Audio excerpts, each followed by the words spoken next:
Please join me for this. I almost said Star Spangled Banner. No. Pledge of Allegiance. See that in 5 minutes long. I pledge allegiance To the flag of the United States of America and to the republic for which it stands, one nation, under God, indivisible, with liberty and justice for all. Call the roll, please. Mayor Bailey, Here. Mr. Bateman, Yes. Mr. Goodyear, Here. Mr. Hart, Here. Mr. Ori, Here. Vice Mayor Phelps, Here. Mr. King. Yes. Welcome, everyone. With us tonight, we have our Assistant City Manager, Chris Weinich, our Director of Finance, Mark Medler, Clerk of Council, Misty Clark, City Manager, Dave Kennedy, City Solicitor, Joe Braun, Chief of Police, Michael Gabrielson, and past council members, Kent Blair, Todd Osborne, and Pat Mays. So welcome, everyone. Thanks for being here. There is nobody signed up for open forum. So next on the agenda are the minutes from the July 23rd, 2024 meeting. Are there any changes or additions to those minutes? Move to approve as written. Is there a second? Second. Call the roll, please. Mr. Bateman, Yes. Mr. Goodyear, Yes. Mr. Hart, Yes. Mr. Ori, Yes. Vice Mayor Phelps, Yes. Yes. Mayor Bailey. Yes. Motion carries 7-0. Mrs. Clark. Elected officials in Ohio or their designee are required to complete 3 hours of sunshine law training once during each term in office. The resolution before you tonight will appoint me as your designee and allow me to satisfy that training requirement for you. Any comments or questions? Thank you. Yes. Thank you. Drew, read the resolution, please. Resolution designating Clerk of Council Misty Clark as Loveland City Council's designee in compliance with the education requirements of House Bill 9. Call the roll, please. Mr. Goodyear, Yes. Mr. Hart, Yes. Mr. Ori, Yes. Vice Mayor Phelps, Yes. Mr. Ping, Yes. Mayor Bailey, Yes. Mr. Bateman. Yes. Resolution 62 is adopted by a vote of 7-0. Mr. Weinich. Thank you, Mayor. Since the completion of the Nisbet Park Master Plan, the city has continued working to implement those elements in a phase-by-phase kind of process.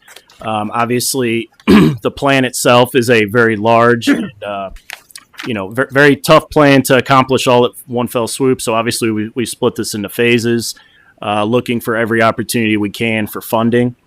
To date, we've installed the Nisbet Park gazebo. We've installed seating areas 1, 2, and 3, which 3 just got completed here in the last month with the installation of the tables. So things are moving, things are progressing and fulfilling that plan. The next step forward, logical step forward for the city is the Loop Trail. That is basically going to encompass the perimeter of the park. We're going to break this up into several phases also. So with this, we're looking to complete phase 1 here in 2025. Phase 1 will kind of go from, if you recall the master plan, it'll start basically from the gateway entry area where there's a proposal to put some sort of art sculpture or some centerpiece within a kind of a circular concrete area.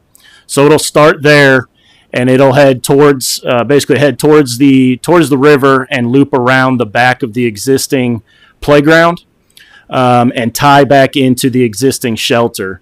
Obviously, the rest of the trail will continue around the perimeter, but this would be phase 1. To accomplish this, we will be moving the current location of the swing sets. Those will move to the north side of the playground. So we've worked through this plan, obviously with the help of Lynn Zook, obviously a local resident and architect with KZF. As the phases kind of develop, you'll see, obviously you saw with the seating areas too, they kind of, they morph a little bit. You're not always going to mimic the master plan identically. But so, we kind of looked at this site. We kept in mind avoiding, obviously, taking out any trees and whatnot like that. So also as part of this first phase, we will be installing 2 sets of swings that will look out into the Little Miami River area. There's a natural corridor already created due to the Harrison Avenue stormwater improvements that were done. What were those, several years ago, Dave? But we had those completed, and there's kind of a natural corridor already that we're going to put that pad for those swings. And we, prior to my time being here, Mr. Kennedy started the conversation with the Little Miami River Chamber Alliance about supporting this effort, and they've graciously agreed to give the city a donation of $10,000 towards this phase of the project, specifically to pay for a portion of those swings. So with that said, we've identified the project basically as 338 lineal feet of 6-foot sidewalk. We did a cost estimate for it, and we've developed this project to be at $67,650. There is a ODNR NatureWorks grant application round coming up here that is due here August 15th. Clermont County has been identified to have $50,642 available for our county. We are proposing to apply for that and apply for that full amount. With that, it leaves us $17,008 remaining. With that 17, we will take off $10,000 off of that from the donation from Little Miami River Chamber Alliance, which will leave approximately $7,008 to come out of the general fund for the 2025 budget. With that said, the policy options in front of you is to approve or deny this proposed resolution, which will be also set forth before you. Or we can go back, modify, or request overall, request us to adjust those estimates. With that said, we obviously are in favor of this as staff. We feel it fulfills the plan as a whole, and I think this is really going to start that, working our process over towards the ultimately getting over to the new amphitheater. With that, I'll take any questions if there are any. Thank you. Anyone have any questions? Mr. Bateman? Thank you. I know that this has been a successful enterprise in terms of going forward and sort of piecemealing this part through this process. And I'm not suggesting that we make any changes to this design as it's written for the grant application. But considering where we're talking about, there's just a couple of things I think may warrant just taking note of for when, if we do get approved, this actually takes place. We might want to make a few adjustments. The biggest one for me is with Nisbet Park sort of designated as the de facto city public landing for canoe access. It becomes a little difficult for those with watercraft to do load and unload at that site. They're ending up carrying their boat across the length of the entire park, depending on where they park. And in most cases, they park illegally there at the end of Carl Brown Way, where it clearly says there's signage posted now, no kayak parking, no parking at all. So in my opinion, and this is just my opinion, but it's one that I feel pretty strongly about, I think that's a prime area for us to have a short-term loading, unloading, vehicle access parking spot. So as we're putting that walking trail, the proposed walking trail right around that site, I just think it might warrant a look at that and how that might work, especially given you mentioned the art installation and the new gateway. I think there's a lot of opportunities for engineering and development in that area anyway. And I just wanted to sort of plant that seed for that particular aspect. I think it would go a long way for the watercraft users' ease of access. If that's a good idea or not, I'm sure our engineers, both here and on council and on staff, and that we've paid to complete this master plan, would be able to vet that idea out. The other thing I would say is that moving the swings is a great suggestion. That's also an area that may be due for an upgrade on the playground, just additional swings or something like that for the kids. I love the idea of seating areas, there's that playground gets a lot of use, and especially during the summer times. And so, adding additional seating area around the playground where parents could sit and watch. And again, this isn't necessarily germane to this grant application, but I figured since we're talking about this specific area, I just have a few thoughts about that. So I know you guys are great at taking ideas, putting them on the back burner, and then incorporating them at the right time. So I just wanted to use this chance to voice my opinion. Mr. Bateman, just to understand the canoe access a little bit more, are you saying something? You know how we have the gate there at Carl Brown? Mhm. Are you suggesting creating some sort of temporary parking or short-term parking for loading and unloading? Right, a loading and unloading, basically right there, because I think that would be, that's the shortest access to the natural walkway from where we have the walkway now, right? So most people go down to the river and access it at that point. So I'm just thinking that where the current picnic tables are, somewhere around there, a small single space that would just be like a loading unloading 15-minute limit or something like that. Yeah, we can. There's probably some enforcement issues with that. I don't know. Probably don't have very many spaces assigned like that, but perhaps just the signage and the location would render self. Yeah, it's definitely something we can look at and see. Yep. Yes. Just a point of clarification. Mr. Bateman mentioned this moving the swings. Am I correct that I understood that these are swings that are more like the Sawyer Point swings that are being added as an overlook to the Little Miami. We're not talking about moving the kids' swings that are already on the playground, correct? We're talking about those the kids swing set and shifting it basically to the north. So right now they sit behind the play set, and we're going to shift those to the north of the play set. So now you'll have play set swings rather than play set swings. So they'll still be there, just shifted to there's kind of an open area there. It'll allow for this path to meander around, and it'll give us more room to meander around, basically. So what are the proposed swings that are... Those are the Sawyer Point style so swings. It's both things? Yes. Okay. Yeah. Thank Sorry. Yes. Yep. Those are the more of the what's kind of I reference them as adult swings. Yep. Gotcha. Mr. Hart? Just a question here about how you anticipate this pathway moving. I see in the packet it seems like the pathway kind of comes up to the south side of the existing pavilion that's sitting there. Yep.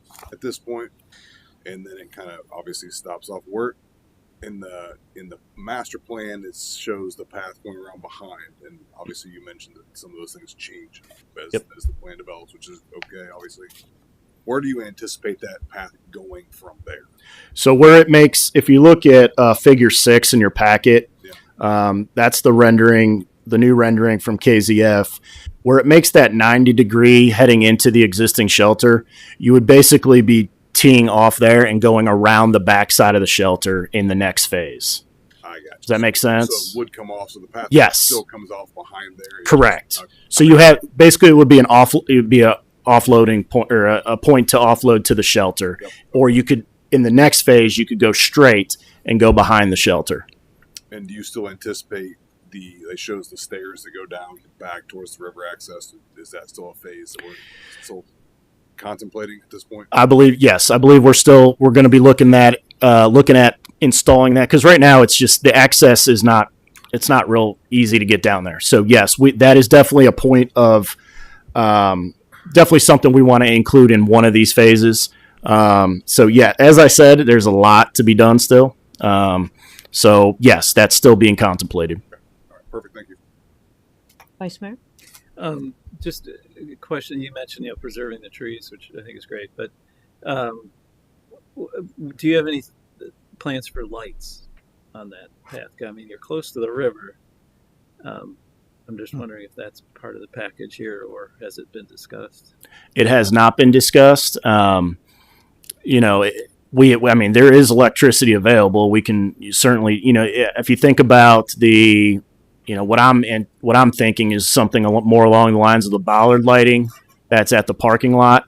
Well, not yet, but you'll see it, the sidewalk for the parking lot.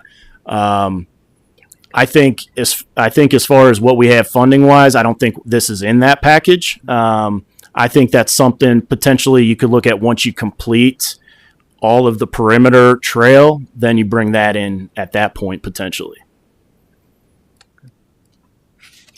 Any other questions? All right, can you read the resolution? Resolution authorizing the city manager to submit and execute an Ohio Department of Natural Resources Nature Works grant application for the Nesbitt Park Loop Walking Trail Phase 1. All right. You call the roll, please. Mr. Hart, Yes. Mr. Ori, Yes. Vice Mayor Phelps, Yes. Mr. Ping, Yes. Mayor Bailey, Yes. Mr. Bateman, Yes. Mr. Goodyear. Yes. Resolution 63 is adopted by a vote of 7 to 0. Mr. Kennedy? So, Council, before you tonight is authorization ordinance, which I'm requesting to be passed via emergency, which would authorize the city to proceed with the purchase of 507 Loveland Madeira Road, also known as the Denise property.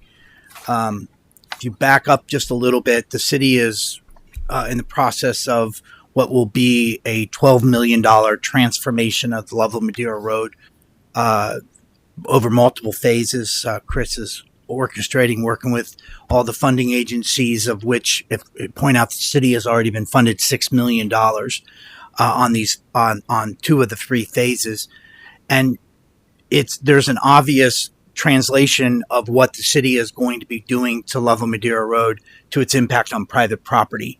So if you take that $12 million investment, $6 million of which is already funded, and then you factor in the city's initiative and what it did with the Chestnut Street property, a $3 million brownfield grant, what it did with the purchase of 501 Loveland Madeira Road, which was acquired by the city to create access back to the Chestnut property, a major deterrent in the future development of that property, to eliminated the possibility of a commercial, office, or light industrial development being fed through a residential district. There was one of the other components that led to what was standing there in front of us, which is a building that has been vacant for a little over 4 years, which is 507 Loveland Madeira Road, also known as the Denise factory. So the city actually has been working on this since March, and ultimately we executed a purchase agreement on the property on April 11th. That purchase agreement had two pretty significant caveats in it, which one being, of course, requiring legislative approval, and one that the city would be acquiring grant funding towards the purchase of the property. So throughout that process, we worked with the owner through his realtor. We had to do 2 separate extensions and supply the proper earnest money to maintain it. Again, they were bounded to the city during this process. Ultimately, the city was awarded a grant from the Hamilton County Commissioners in the amount of $500,000 towards the $590,000 purchase. And at this point in time, we have we're pending what City Council does tonight. We will be closing on the property relatively quickly. If you think about it, what this does for the city is it right in the most center point of where the city is doing a revitalization, right next to a roundabout that is going to be a center point of it. We're removing a building which has outlived its purpose. Its time has come. It had interest, but the roof alone made most acquisitions of the property not do it. And you're removing this building, repurposing it into what will be what we've been working on, probably a shining part of this revitalization.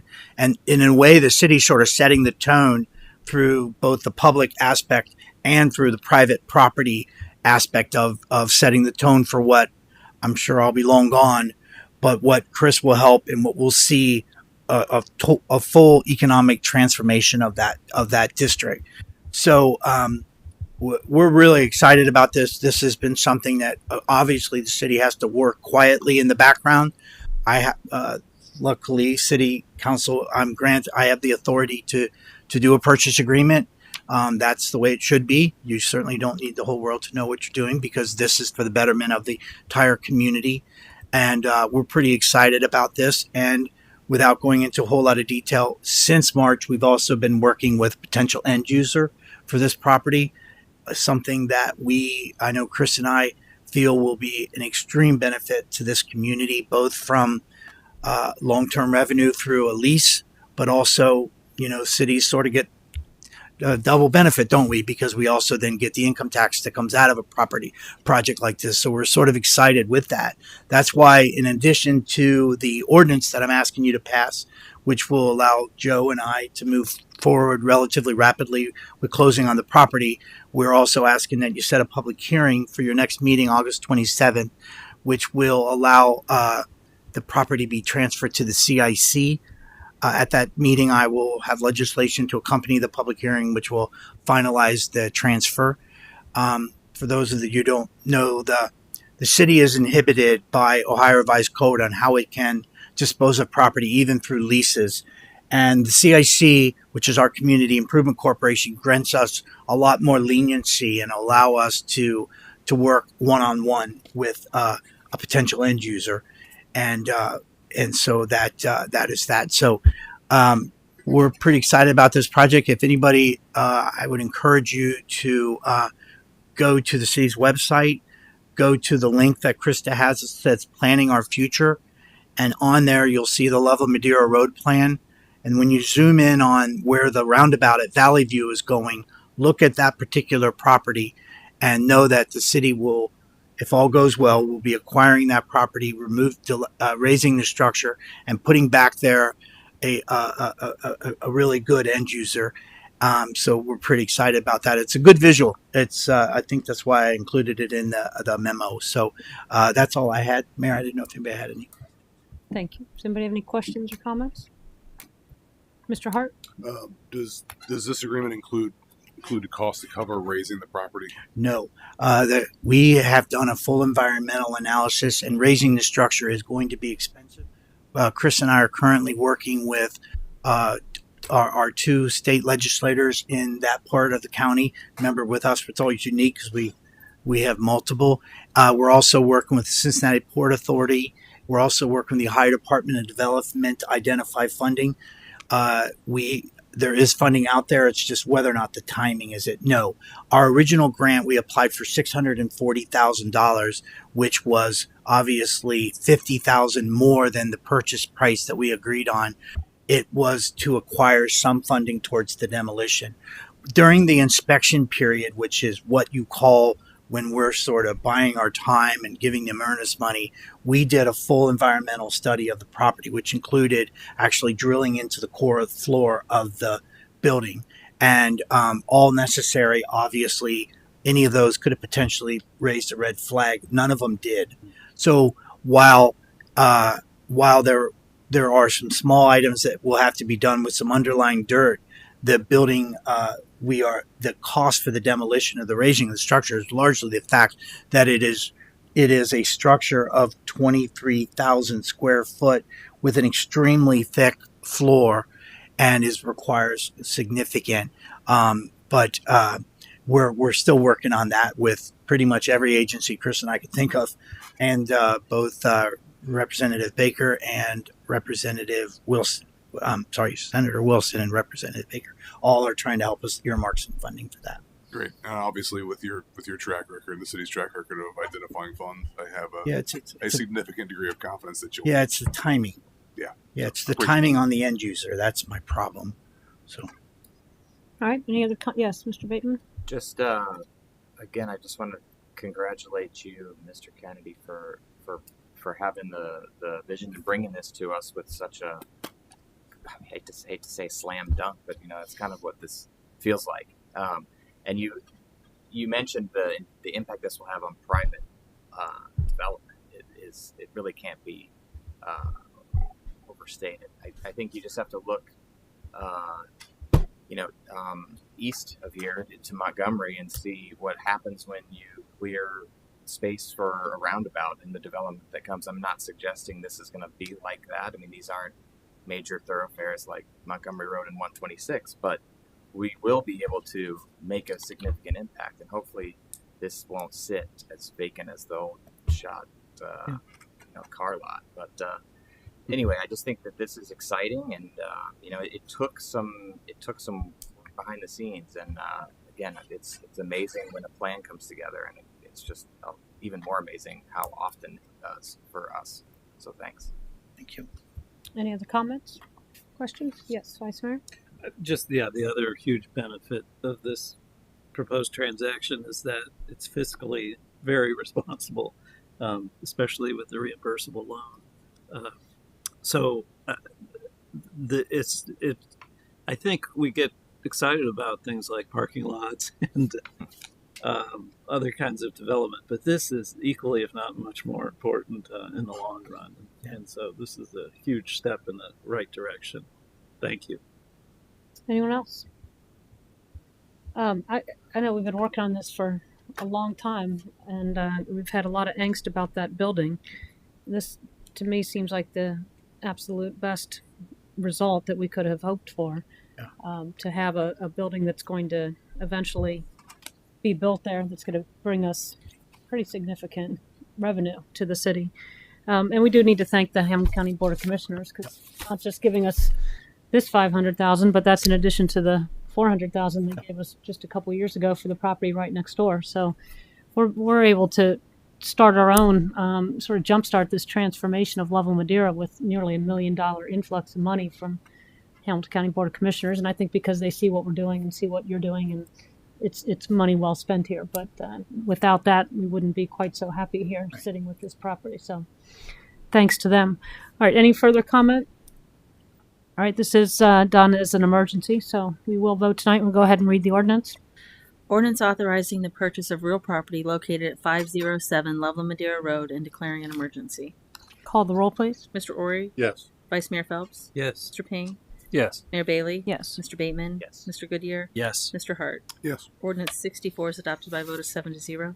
All right, and then we need a motion to set a public hearing on August 27th, 2024 at or about 7 p.m. to allow for the transfer of this property at 507 Level Madeira to the CIC. So moved. Is there a second? Second. Call the roll, please. Vice Mayor Phelps? Yes. Mr. Ping? Yes. Mayor Bailey? Yes. Mr. Bateman? Yes. Mr. Goodyear? Yes. Mr. Hart? Yes. Mr. Ori? Yes. Motion carries 7-0. Mr. Kennedy? So the personnel items, which is obviously a big part of what also we do here, we're seeing some changes in the city with some good people retiring, and I know Chris will agree with me, and so will Mark, that this is we get to go to work every day with some of the finest, most customer service oriented people you will find in public service every day here. With that, we've had a couple changes. Our part-time position of HR manager, Joy Deerdorf, who has been with the city for about 4 years, she is retiring as of August 28th. During a department head meeting, we had some open discussion about whether or not this was the opportunity to change this to a full-time position. And I don't know why I keep reading this, but because I think it really stands out. When you sort of summarize what we have, we are a city with 60 full-time equivalents, a comprehensive benefit package, mandatory trainings, professional development opportunities, wellness programs, civil service commission, workers' compensation claims, 2 separate state pensions, and 2 collective bargaining agreements. And I don't know that I'm doing the city right by not looking at that possibility of making this a full-time position, expanding this person's role into the police department. Joy did a wonderful job with the number of hours that she was allotted. And meanwhile, we have a lot. We have a lot going on. We're onboarding civil service and so on and so forth. So one of the actions that I have is creating that position, scheduling it as a full-time position, and eliminating on the schedule of municipal positions the part-time position. Second, what I have tonight is a big part of what our job is mine and Chris's, is to look at city staff and look at opportunities and where someone has maybe earned the opportunity to go up in a schedule into a step. We follow a very rigorous step. Everyone all non-contractual employees follow certain patterns and where they are and what their pay limits are. And we obviously have many exceptional people who work here at City Hall, but we also have our permit specialist. I don't know how you can hand someone a job description and watch somebody every day far exceed what that position requires and what that position allots, from volunteering to help Misty with events and the wellness and everything that goes on. And I think part of what my job is to reward those people, but also not lose them. Don't ever forget that our staff, from police department to finance directors, they're all sought after. And we need to keep people. This is a very simple, and it's not even a major step, but with that, I'm asking you to change the permit specialist position from a grade 2 to a grade 3. And from a fiscal position, it's not monumental for Becky. It's not even an immediate. It would just be Becky at her next evaluation would have a different window upon which Chris would be able to give her an increase. And so that's really what I have for both of those. This would be a 2-reading item, schedule, 2-reading ordinance, sorry. All right. Any comments or questions?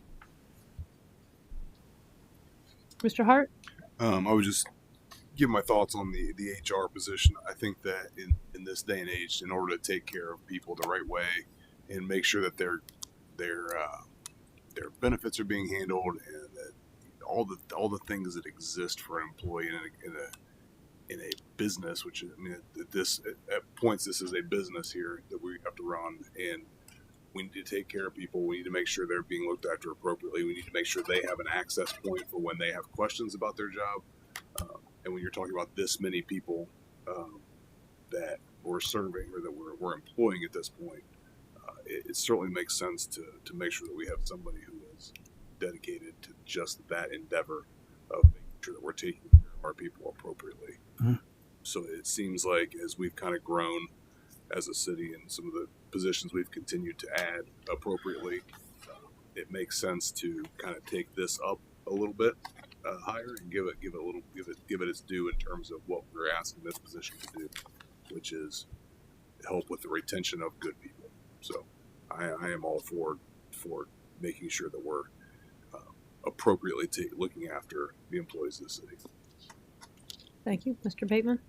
Just I was going to say more or less the same thing. I think it's a great opportunity for someone and for all employees of the city to have a full-time HR person. Really glad that you and Mr. Weinich get to make the hire and because you've got such good core values and understanding of what this position should be, and so it'll be great to see who ends up with this position. So again, I'm encouraged. Plus, doubling the amount of time spent on the job is going to create a lot of positive results, whether that's in the training and development area or in savings opportunities with different providers and things like that. So I think this is going to yield a lot of great benefits for the city in the long term. So thanks for bringing this to our, also for rewarding someone who's stepped up and taken an opportunity to develop their career within our structure. So thanks for singing the praises of our good folks. Any further comment or questions? All right, we'll go ahead and read the ordinance.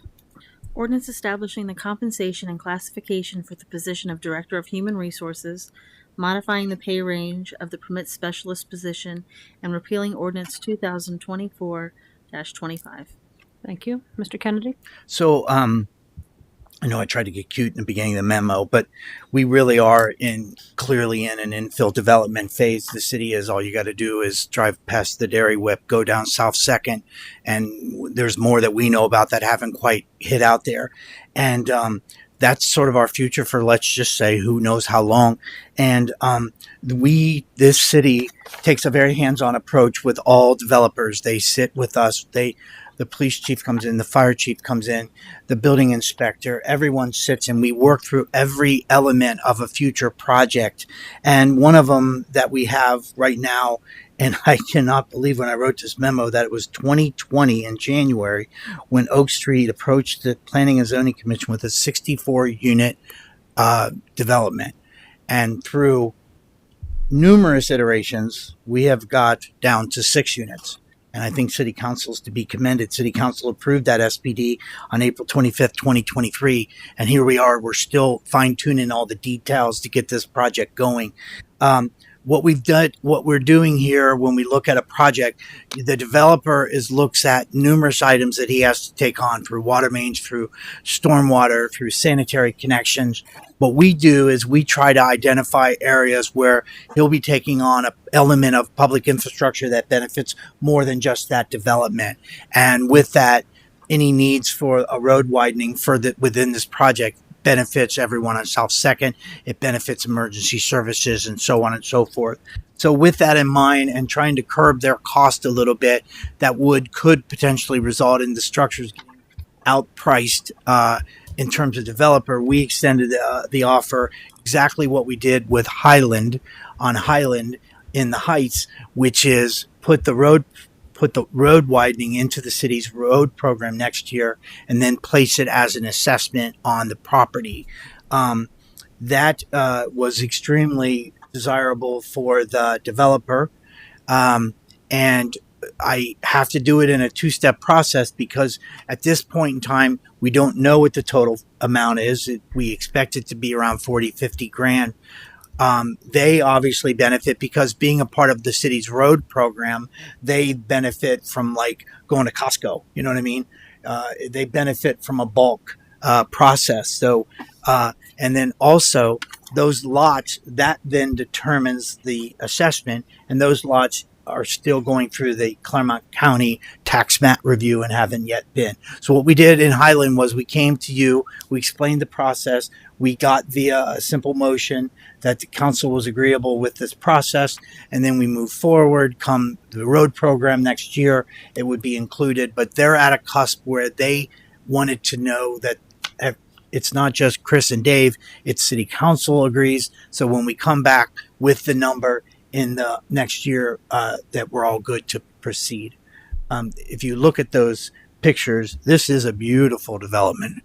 What you guys were able to sort of hold off for, and so that was all I had on this one. All right. Any comments or questions, Mr. Ping? Just to be clear, because I think I asked the same question on Highland, but I just want to make sure that we're clear about this.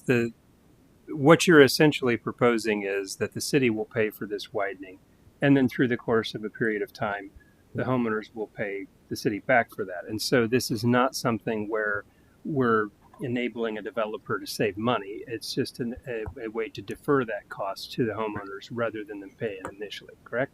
Yes, it defers the cost of another public infrastructure to be placed on the top, which is increasing the price of the homes. That water main this project's going to allow us to abandon an old 4-inch water main and replace it with an 8-inch with a brand new hydrant at the top of South 2nd. That you would not believe the stormwater system that they need to install, and along with many other infrastructures. It just seems this is an opportunity for us to step forward. My fear is that we sit here long enough, and it's 2 years from now. There's another builder. It's a different product. We don't have what we want, or they can't make it work. And I'm coming back to you all and saying we're sort of starting over. And that's where we have to step in. And that's what the city's job is. That's what Chris and our job is. This is a good product. It's accepted by those residents. It's accepted by that neighborhood. What can we do to make sure that this thing doesn't fall apart? And that's sort of what you're seeing. I will be 100% frank with you. We may be coming back to you. There's a big chunk of this property that is going to be undeveloped. We've had some preliminary discussions with the city accepting that into our total green space. And I wasn't ready for that yet, but that may be coming. And that is also to help bring this whole project together. Because what you see in the pictures is what they plan on doing. And it is really a special project. So I know, Kip, I went on and on, but the answer to your question is yes. So the answer is yes. I was trying to explain to you. Okay, That was an excellent explanation. I know. Any other Fire yes, Mr. Hart? You know what? Well, I did not support the project from the beginning. I do support the fact that the city is not going to pay for the infrastructure that it requires. So I will be supporting this, even though I have previously voted against the project in its inception. Any other comments? All right. I'll make a motion to authorize preparation of legislation to place the costs of the widening of Oak Street as a 15-year assessment on the 6 parcels within SBD 19. Thank you. Is there a second? Second. Call the roll, please. Mr. Ping, Yes. Mayor Bailey, Yes. Mr. Bateman, Yes. Mr. Goodyear, Yes. Mr. Hart, Yes. Mr. Ori, Yes. Vice Mayor Phelps. Yes. Motion carries 7-0. All right. Does anybody have anything they wish to report? All right. I will. I don't know if anybody went to the Loveland Shorts Festival, which was at Loveland Stage Company, August 2nd, 3rd, and 4th. But it was pretty awesome. It was the first year they did it. Sounds like they're going to try to do it again next year. I only got to see one block of the movies, but it really was very interesting and very well done. So congratulations to the Stage Company and Gary Giver for that. I think that was a good addition to the city. The city's concert series will wrap up this weekend with a mini concert in the Nisbet Park Gazebo on Saturday from 1 to 3, featuring the acoustic duo Nylon and Steel. The final concert in the park will be held on Sunday at 6 p.m. and feature Retrovention. The Vice Mayor will be there to introduce. Okay. The Tri-Health mobile mammography bus will be coming to City Hall on Thursday, August 22nd from 8:30 to 3:30. Appointments can be made on the city's website. If no one has anything else, how about a motion to adjourn? So moved. Is there a second? Call the roll, please. Mayor Bailey, Yes. Mr. Bateman, Yes. Goodyear, Yes. Mr. Hart, Yes. Mr. Ori, Vice Mayor Phelps, Yes. Mr. Ping. Yes. Motion carries